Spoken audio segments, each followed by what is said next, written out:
नमस्कार दोस्तों, स्वागत है आपका द ग्राउंड रिपोर्ट में। मैं हूं समीर आत्मज मिश्र। बिहार में चुनावी प्रक्रिया पूरे शबाब पर है। 6 नवंबर और 11 नवंबर को दो चरण में वहां पर मतदान होने हैं। छठ का भी त्यौहार बीत गया और छठ के बाद अब चुनावी प्रक्रिया और तेज़ होनी है। चुनाव प्रचार के कार्यक्रम और तेज़ होने हैं और ताबड़तोड़ रैलियां होनी हैं। उत्तर प्रदेश के मुख्यमंत्री योगी आदित्यनाथ की आज 3 रैलियां हैं, एक राघोपुर में, शाहपुर में और बक्सर में। और दूसरे नेताओं की भी लगातार कार्यक्रम लगे हुए हैं। अगर हम एनडीए की बात करें, इंडिया गठबंधन में भी कई नेताओं के कार्यक्रम लगे हुए हैं, खासकर कांग्रेस पार्टी में और कम्युनिस्ट पार्टी के नेताओं में। आरजेडी का तो मेन उसके नेता जो है वो बिहार में ही हैं। एनडीए में एक बात, बड़ी महत्वपूर्ण बात देखने को मिली है यहाँ पर। एक तो ये है कि जिस तरीके से भारतीय जनता पार्टी के तमाम नेताओं के दौरे और कार्यक्रम और यहाँ तक कि उनके भाषण किस तरफ जाएंगे, इन सारी चीज़ों पर कहीं न कहीं जनता दल यूनाइटेड का कंट्रोल दिखाई पड़ रहा है, नियंत्रण दिखाई पड़ रहा है, दबाव दिखाई पड़ रहा है। और वो दबाव साफ दिखाई पड़ रहा है। योगी आदित्यनाथ के आज 3 कार्यक्रम हैं। आप देखिए कि चुनाव बिल्कुल अब सिर पर आ गया है। इसके पहले स्टार प्रचारकों की घोषणा 16 अक्टूबर को कर दी गई थी और उसी समय योगी आदित्यनाथ के 2 कार्यक्रम यहां पर लग भी गए थे। दानापुर में आपको याद होगा, जहां रामकृपाल यादव के समर्थन में आए थे, उनके नामांकन में चुनावी सभा को उन्होंने संबोधित किया, और फिर सासाराम में। लेकिन उसके बाद ये करीब 2 हफ्ते बीतने को है, इस दौरान उनका कोई कार्यक्रम नहीं लगा। और उस समय जब उनके कार्यक्रम थे तो योगी आदित्यनाथ का फंडा बिल्कुल क्लियर है, भाषणों की डायरेक्शन बिल्कुल क्लियर है।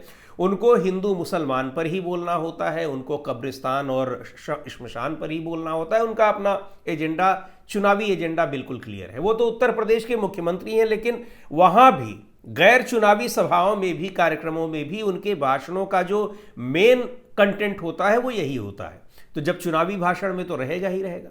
वहां पर भी उन्होंने इस तरह की बात की, लेकिन जनता दल यूनाइटेड के ही नेताओं ने, प्रवक्ताओं ने सीधे तौर पर इस तरह के भाषणों को लेकर आपत्ति जताई। बटेंगे और कटेंगे जैसी चीज़ों को लेकर सीधे तौर पर उन्होंने कहा कि ये यहाँ नहीं चलने वाली हैं चीज़ें। लोकसभा चुनाव में भी हम लोगों ने इस चीज़ को देखा था, लेकिन इस चुनाव में खास तौर पर नीतीश कुमार का दबाव दिखाई पड़ रहा है। ये जो 2 हफ्ते का गैप है, इसके लिए सीधे तौर पर कहा जा रहा है कि नीतीश कुमार ने बहुत सख्ती से कुछ नेताओं के कार्यक्रमों पर रोक लगाने की बात कही है। उनमें योगी आदित्यनाथ भी हैं, असम के मुख्यमंत्री हिमंता बिस्वा शर्मा भी हैं, उनका तो अभी कोई कार्यक्रम नहीं लगा, वो भी स्टार प्रचारक हैं। लेकिन उन लोगों के कार्यक्रमों पर, इसलिए उसका कारण ये है कि नीतीश कुमार एक तो वैसे भी, हालांकि भारतीय जनता पार्टी के साथ सरकार चलाने के बावजूद नीतीश कुमार को माइनॉरिटी का वोट मिलता रहा है, लेकिन फिलहाल की स्थिति में पिछले 1-1.5 साल में जब से वो दोबारा से भारतीय जनता पार्टी के साथ इस गठबंधन में आए हैं, वो बुरी तरीके से इस मसले पर घिरे नजर आ रहे हैं। चाहे वक्फ संशोधन कानून पर समर्थन देने का मामला हो, चाहे कई और मामले हों, उनमें नीतीश कुमार की पार्टी इस समय घिरी नजर आ रही है और माइनॉरिटी उनसे नाराज है। कई मुस्लिम नेता उनकी पार्टी को छोड़कर चले भी गए। मुसलमानों को टिकट भी इस बार नीतीश कुमार ने बहुत कम दिया है, सिर्फ 4 टिकट दिए हैं, 101 में मात्र 4 दिए हैं, जबकि इससे पहले वो लगातार काफ़ी टिकट देते रहे और उनकी पार्टी से मुस्लिम विधायक जीत कर आते भी रहे। लेकिन उनको भी अब शायद लग रहा है कि वो समर्थन नहीं मिलेगा, लेकिन पूरी तरीके से नहीं मिलेगा ये वो नहीं मान रहे हैं। और इस पर वो नहीं चाहते हैं कि अगर एक पोलराइजेशन वाली प्रक्रिया हो, इस तरह से जहर उगला जाए कि हिंदू और मुसलमान बिल्कुल एक तरफ हो जाए, तो पता चला कि जो बचा खुचा है भी वो भी चला जाए। तो इन सारी चीज़ों को देखते हुए नीतीश कुमार ने इस तरह के भाषणों पर, इस तरह के बयानबाजी पर अंकुश लगाने का दबाव बनाया है भारतीय जनता पार्टी पर। हालांकि ये दबाव कितने दिनों तक कायम रहता है देखने वाली बात होगी। गृहमंत्री अमित शाह भी गए तो उनको भी और कोई मुद्दा नहीं मिला, मिलता भी नहीं है क्योंकि कोई मुद्दा है नहीं। अब तो आपसे 11 साल के केंद्र शासन का हिसाब मांगा जाता है, वो उपलब्धियां पूछी जाती हैं, और इधर 20 साल का एनडीए गठबंधन की सरकार की उपलब्धियां पूछी जाती हैं। तो बताने के लिए आपके पास उस तरह की चीज़ें नहीं हैं, इसलिए आप अपने को बैक फुट पर पाते हैं। तो फिर फ्रंट फुट पर खेलने के लिए आपके पास सिर्फ और सिर्फ ये मुद्दा बचता है। तो गृह मंत्री अमित शाह भी गए वहां पर, घुसपैठियों का जिक्र करके आ गए। लेकिन ये दबाव जनता दल यूनाइटेड की ओर से, नीतीश कुमार की ओर से बनाया जा रहा है। अब वही हमने कहा कि अब कब तक बना रहेगा। प्रधानमंत्री नरेंद्र मोदी भी जब स्लॉग ओवर्स में खेलते हैं, यानी जब चुनाव के आखिरी समय में जाते हैं, तो फिर उनका भी पूरी तरीके से एजेंडा यही रहता है। लोकसभा चुनाव में आपने देखा ही, भाषाई मर्यादा तक उन्होंने तार तार कर दी, और एक कल्पना नहीं कर सकता कि कोई व्यक्ति की भारत का प्रधानमंत्री इस तरह के भाषण देता है, लेकिन उन्होंने दिया। पर इस चुनाव में नीतीश कुमार का दबाव कारगर होता दिखाई पड़ रहा है। उत्तर प्रदेश के मुख्यमंत्री योगी आदित्यनाथ के दौरों पर करीब 2 हफ्ते तक की रोक लगा देना, उसके बाद अब आज उनके 3 कार्यक्रम हैं, अब आगे देखते हैं कि किस तरह से उनके और कार्यक्रम होते हैं या नहीं होते हैं। ये साफ दिखा रहा है कि कहीं न कहीं नीतीश कुमार का दबाव काम आ रहा है। हाँ, अब योगी आदित्यनाथ के भाषणों के कंटेंट को देखना होगा कि इस पर कितनी लगाम लगाई गई है। क्या वास्तव में इस पर भी नीतीश कुमार लगाम लगाने पर कामयाब हुए हैं, वो दिखाई पड़ेगा, वो क्या वहाँ पर बोलते हैं। लेकिन इन सारी चीज़ों में जो उत्तर प्रदेश के मुख्यमंत्री योगी आदित्यनाथ खास तौर पर इसलिए निशाने पर है जनता दल यूनाइटेड के और नीतीश कुमार के, क्योंकि जिन बातों को अपनी उपलब्धि के तौर पर नीतीश कुमार वहाँ बता रहे हैं, उत्तर प्रदेश के मुख्यमंत्री योगी आदित्यनाथ उन्हीं चीज़ों के लिए, उन्हीं उपलब्धियों के लिए पिछली सरकारों को, खासतौर पर समाजवादी पार्टी की सरकार को दोषी ठहराते हैं और आरोप लगाते हैं कि उन्होंने मुसलमानों के अपीजमेंट के लिए, यानी उनके तुष्टीकरण के लिए सारे काम किए हैं। अभी 2 दिन पहले नीतीश कुमार ने, जब वो आरजेडी को घेर रहे थे और कांग्रेस को घेर रहे थे, तो उन्होंने कहा कि हमने मुसलमानों के लिए बहुत कुछ किया है, ये लोग तो केवल बात करते हैं, हमने तो काम किया, गिनाया भी उन्होंने काम, और जो काम उन्होंने गिनाए उस पर ज़रा आप ध्यान दीजिए, और फिर हम बताएंगे कि उत्तर प्रदेश के मुख्यमंत्री योगी आदित्यनाथ इन सारी चीज़ों के लिए क्या कहते हैं। नीतीश कुमार ने कहा कि 2025-26 के बजट में हमने अल्पसंख्यक कल्याण के लिए 306 गुना उसका बजट बढ़ा दिया है, इतना ज़्यादा हमने कर दिया है, ये अपनी उपलब्धियों बता रहे थे। 2006 से कब्रिस्तानों की घेराबंदी की है, 8000 से ज़्यादा कब्रिस्तानों की बाउंड्री हुई है, करीब 2000 कब्रिस्तान अभी पाइपलाइन में है जिनकी बाउंड्री होनी है। अब आप देखिए ये कैसा मुद्दा है।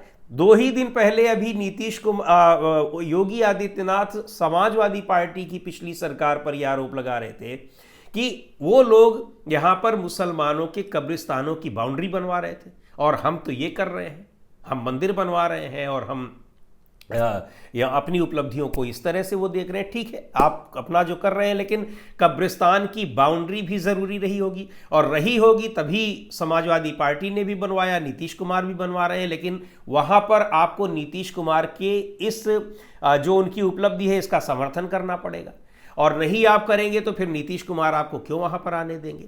फिर नीतीश कुमार ने एक और बात कही कि मदरसों का उन्होंने रजिस्ट्रेशन कराया, सरकारी मान्यता दिलाई।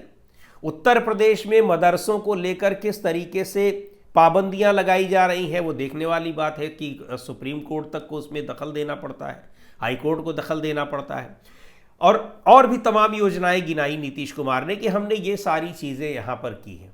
और ये वही योजनाएं, ये वही चीज़ें हैं, ये वही उपलब्धियां हैं जिनको खारिज करते हैं उपलब्धियों के तौर पर योगी आदित्यनाथ, और इन चीज़ों को पिछली सरकार पर आरोप लगाते हैं, यही सारे काम करने पर, इन्हीं सारी उपलब्धियों पर, कि उसने मुसलमानों का अपीजमेंट किया है। तो ये एक जो वैचारिक अलगाव है वो वहाँ पर आड़े आता है। और नीतीश कुमार कुछ भी है, वो समाजवादी पार्टी से, जनता दल से, और आए हुए हैं समता पार्टी से। ये अलग बात है कि लगातार वो एनडीए के साथ सरकार चला रहे हैं, और अब की बार तो सीधे तौर पर उन्होंने जिस तरह से केंद्र सरकार के आगे सरेंडर कर रखा है, जबकि इस समय केंद्र सरकार के ऊपर सबसे ज़्यादा वो दबाव बना सकते हैं, क्योंकि एक अल्पसंख्यक उसकी सरकार चला रही है, माइनॉरिटी में है सरकार, बहुमत नहीं है, अल्पमत की सरकार चला रही है। लेकिन नीतीश कुमार ने एक तरीके से सरेंडर कर रखा है, खासतौर पर जिस तरह से वक्फ संशोधन कानून का उन्होंने साथ दिया, उस पर अल्पसंख्यक समुदाय उनसे नाराज है। लेकिन उनको अभी भी ये लगता है कि थोड़ा बहुत ही सही, कम से कम अल्पसंख्यक समुदाय का वोट कुछ उनको मिलेगा, इसीलिए उन्होंने कुछ 4 टिकट ज़रूर दिए हैं। बीजेपी ने भले ही एक भी टिकट ना दिए हो, लेकिन उन्होंने 4 टिकट दिए हैं। तो ये चीज़ें ऐसी हैं जो बता रही हैं कि जनता दल यूनाइटेड भारतीय जनता पार्टी के स्टार प्रचारकों के कार्यक्रम भी तय कर रही है। तय न भी कर रही हो तो किनका होना है और किनका नहीं होना है, इस पर उसकी सहमति से ही कोई ओके हो रहा है। अगर ऐसा नहीं होता तो उत्तर प्रदेश के मुख्यमंत्री योगी आदित्यनाथ के कार्यक्रम इतने लंबे अंतराल के बाद न लगते, और दूसरे और भी जो मुख्यमंत्री हैं, हिमंता बिस्वा शर्मा हैं और बड़े नेता हैं, उन सब के कार्यक्रम कहीं कोई दिखाई नहीं पड़ रहा है फिलहाल। वहाँ पर या तो स्थानीय नेता दिख रहे हैं और या फिर जेडीयू के नेता दिख रहे हैं, और केंद्र स्तर से अगर कोई नेता दिख रहे हैं या बिहार से बाहर के नेता दिख रहे हैं तो उनमें प्रधानमंत्री नरेंद्र मोदी, जेपी नड्डा और अमित शाह ही दिखाई पड़ रहे हैं। इसके अलावा और किसी नेता की ज़्यादा वहाँ पर जो एक विजिबिलिटी है वो नहीं दिखाई पड़ रही है। लेकिन हाँ, अब आज योगी आदित्यनाथ जा रहे हैं, उनकी 3 सभाएं हैं, तो अब देखना ये है कि वहाँ योगी आदित्यनाथ अपने भाषणों में क्या कहते हैं और क्या ये वो चीज़ें हैं जिनको नीतीश कुमार बर्दाश्त कर पाएंगे। क्योंकि अब तक उनके भाषणों को पिछले चुनाव में भी उन्होंने सीधे तौर पर खारिज कर दिया और कई इस तरह के बटोगे कटोगे टाइप की चीज़ों को तो कह दिया, इस तरह की बातें करता कौन है। नीतीश कुमार का ये बयान था। लेकिन योगी आदित्यनाथ चुनावी रैलियों में ये बातें करते हैं और उनके पास ये बातें करने के लिए बिना इसके वो कर रह ही नहीं सकते हैं। चुनावी रैलियों में योगी आदित्यनाथ ये सारी बातें न करेंगे, हो ही नहीं सकता है। तो अब आज वो जा रहे हैं, ये दिखाई पड़ेगा और इसकी पुष्टि भी होगी कि क्या वास्तव में भारतीय जनता पार्टी के स्टार प्रचारकों के कार्यक्रम नीतीश कुमार के हिसाब से तय हो रहे हैं या फिर वो इंडिपेंडेंटली अपने स्टार प्रचारकों को अपनी सुविधा अनुसार और उनकी डिमांड के अनुसार वहां पर भेज रही है। आज की इस वीडियो में इतना ही। अगले वीडियो में फिर मिलेंगे एक नए विषय के साथ, एक नए मुद्दे के साथ। द ग्राउंड रिपोर्ट के यूट्यूब चैनल को आपने अब तक सब्सक्राइब न किया हो तो ज़रूर कर लें। हमारे वीडियोस को लाइक करें, शेयर करें और अपना सुझाव भी हमें ज़रूर भेजें।